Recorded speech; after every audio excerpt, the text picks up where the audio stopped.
Bismillah ar-Rahman ar-Rahim. It gives me immense pleasure to welcome the Foreign Minister of Luxembourg to his first ever visit to Pakistan. So welcome to Pakistan. We've just had delegation level talks in which we discussed a host of issues of mutual interest. We talked about bilateral trade, we talked about investments. Luxembourg is a small European country, but it is an important financial center of Europe. We also discussed Pakistan's interest in the European Union and how we can further promote our relationship with the European Union and how we can see the next summit level engagement between Pakistan and the European Union. We had a discussion on areas of interest to Pakistan. I gave the Foreign Minister of Pakistan's point of view and the steps we had taken on the FATF and the commitments that Pakistan is trying to fulfill. I also shared with the Minister Pakistan's position on the nuclear supplies group and our interest there. We also discussed the regional situation. I gave him the views and the developments, recent developments that have taken place on the western side in Afghanistan vis-a-vis peace and reconciliation. And the minister has just come from Afghanistan. He's met the leadership there. He's been exposed to the conditions over there, and I've shared him Pakistan's perspective. I also discussed with the minister the situation, the recent situation in the region post the Pulwama incident, and gave him an overview of Pakistan's position and what we stand for and the steps that Pakistan has taken to de-escalate and diffuse tensions within the region and promote peace. So I welcome you again and thank you for visiting us. Thank you, dear colleague, dear Minister Qureshi, for this warm hospitality. It's the first time that I am in this big country, number 6 concerning population in the world, and I am very honored to be received here with my delegation and also with journalists from Luxembourg. So the first thing I wanted to say is that we have shown solidarity with the people of Pakistan in the past. We tried to show it. Luxembourg has provided substantial humanitarian assistance in the aftermath of the strong earthquake which hit northern Pakistan in 2005. And I remember very well. It was the year of our presidency of the European Union at this time, and the same response after the massive floods which devastated large parts of Pakistan in 2010. Recognizing the huge burden caused by the significant number of Afghan refugees living in Pakistan, at a certain moment more than 4.5 million Afghans lived here. Luxembourg has also been supporting the operation of the UNHCR in support of refugees and displaced people in Pakistan. Since 2010, dear colleague, Luxembourg's support to Pakistan has reached about 6 million euros.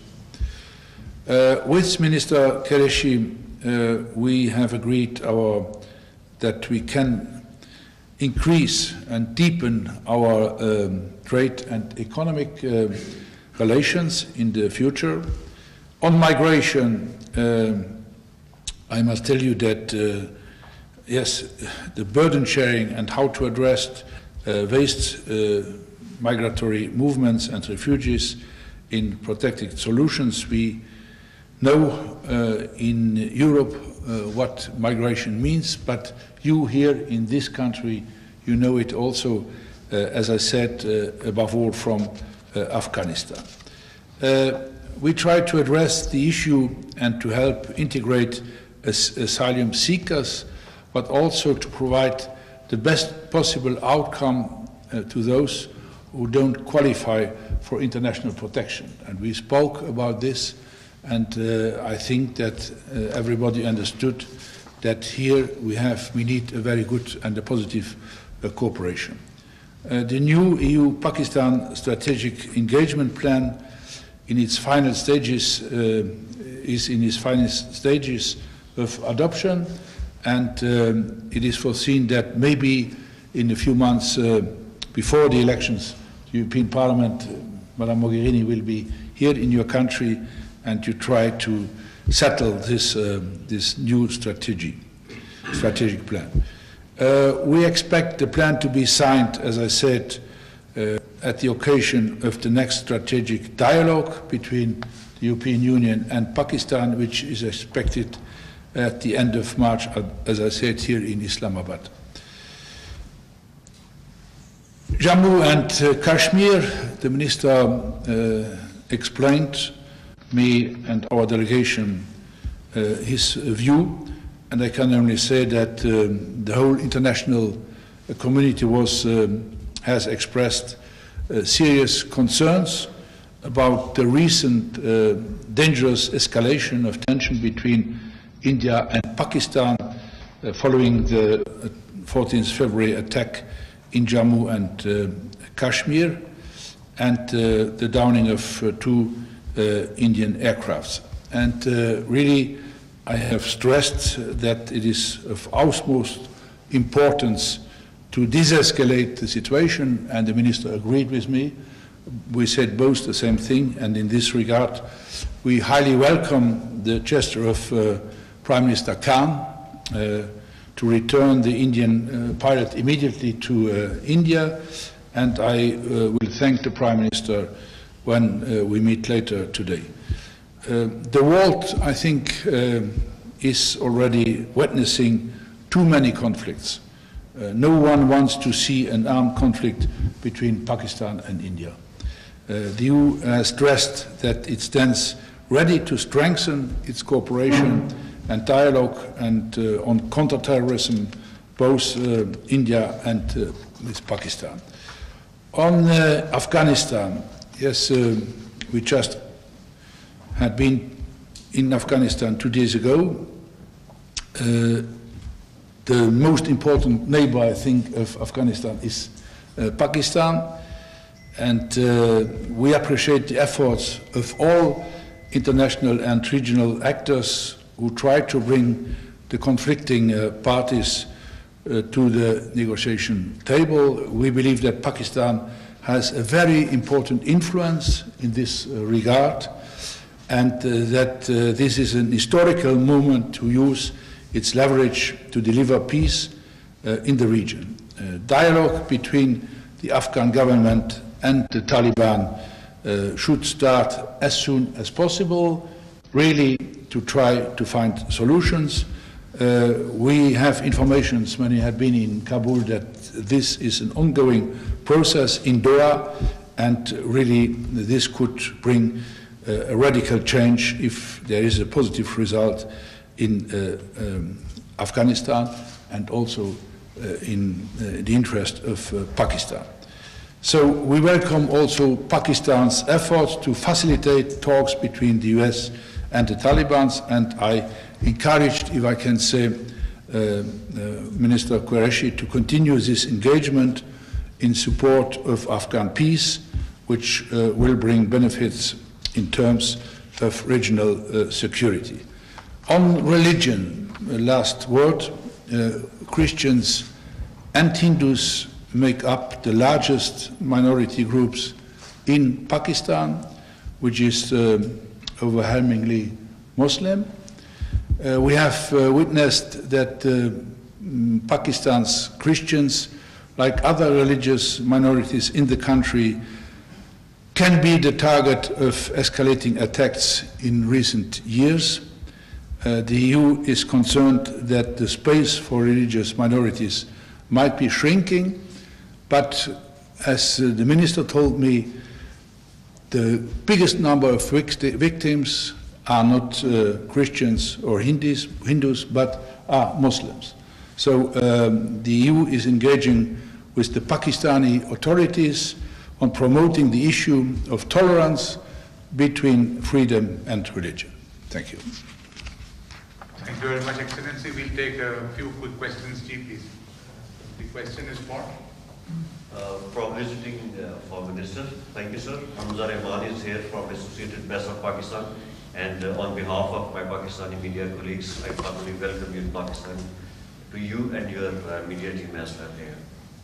So my question is that recent regional situation is very troubling, and regional peace has been challenged by Pakistani neighbor India. Mm-hmm.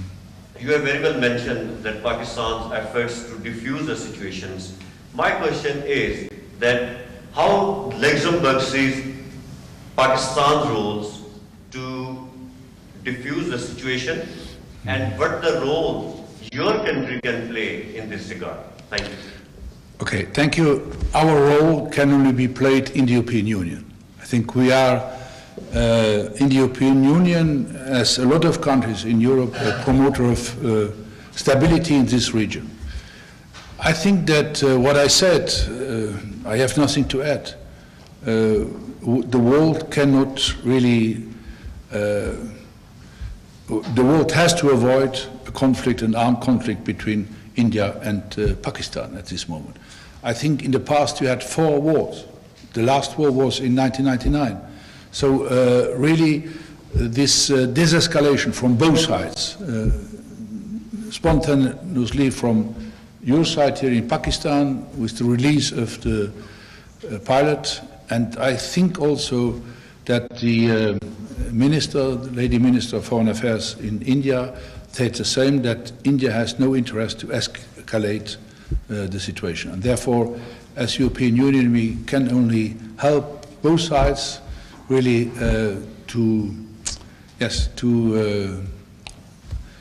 start a dialogue around the table and try to find a solution. I know that it is not only about terrorism, but maybe that the Prime Minister of Pakistan is right, that the Nobel Prize will be for the man or for the women who can find a solution on Kashmir.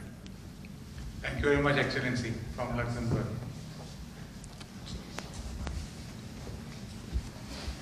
Hello, Durraj Sabawal with Target from Luxembourg. My question would go to both of you.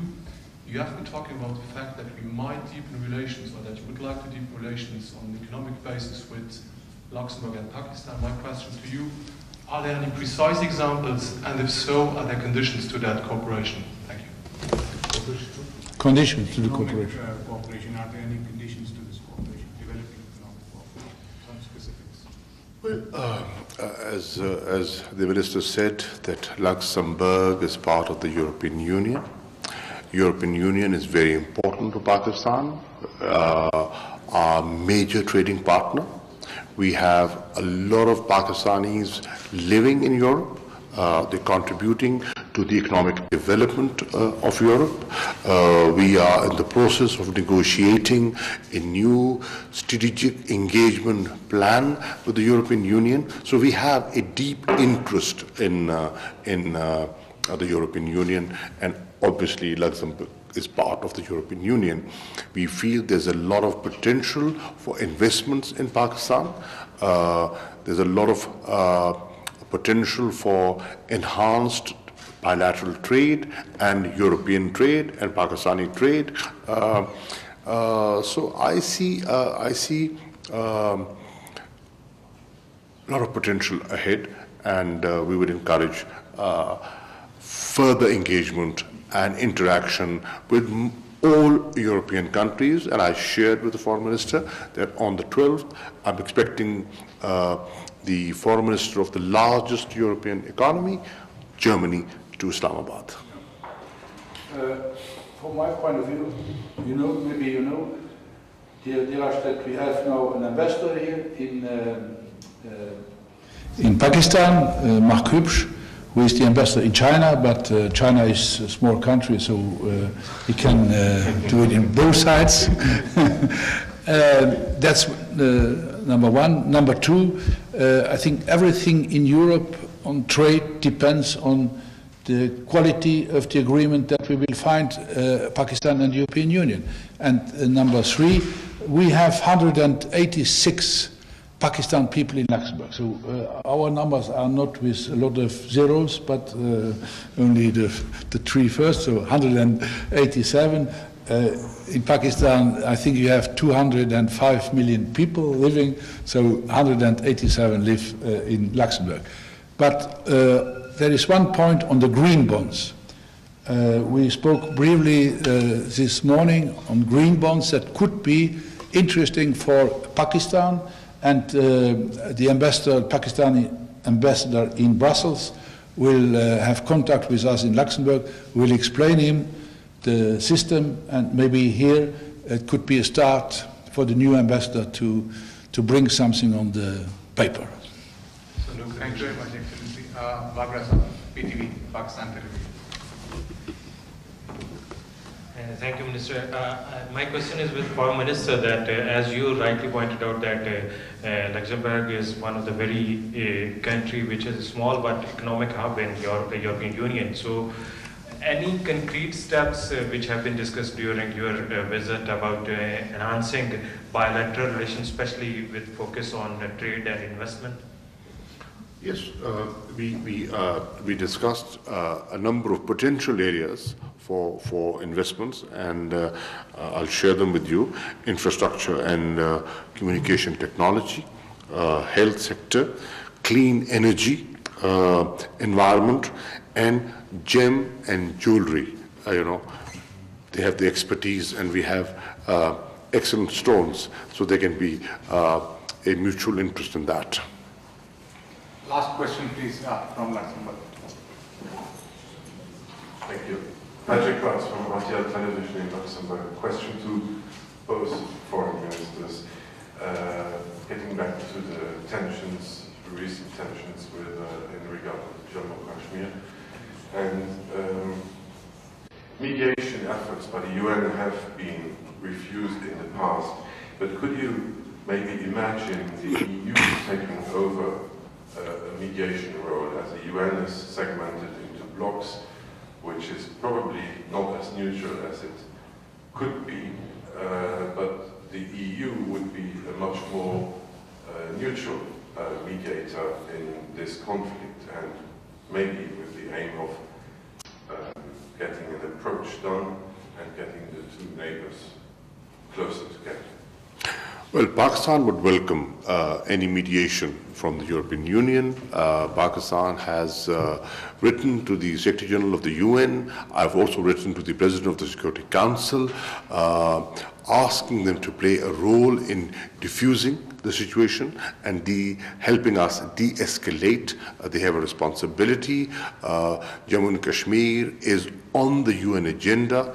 There are a number of Security Council resolutions that remain unimplemented, so they have a responsibility. I am grateful to the role played by the European Union in helping de-escalate. We welcome that, and if the Europeans can mediate, Pakistan would welcome it. India has always preferred bilateralism, but unfortunately, they have shied away from bilateralism as well. When a third party approaches them, they say, no, we've got to do it bilaterally. And when we engage them, and they say, no, we are not ready for an engagement. So, Pakistan would welcome a third party facilitation, and if the European Union can do it, so be it. Okay, that was clear. Sometimes, Minister, we have to, in the European Union, we have to mediate between us. to find a way, you know. Okay. But if this is a request, and if I think in the European Union nobody would refuse a role to mediate between India and Pakistan, or Pakistan and India, I want to precise that the mediation potential of the EU will not be strong enough to solve the conflict in Kashmir. You agree? What I said in the end. No, I said we are ready to mediate between India and Pakistan, or Pakistan and India, but our mediation potential is not strong enough to solve the conflict in Kashmir. No, don't underestimate yourself. Okay, thank you very much. Thank you very much.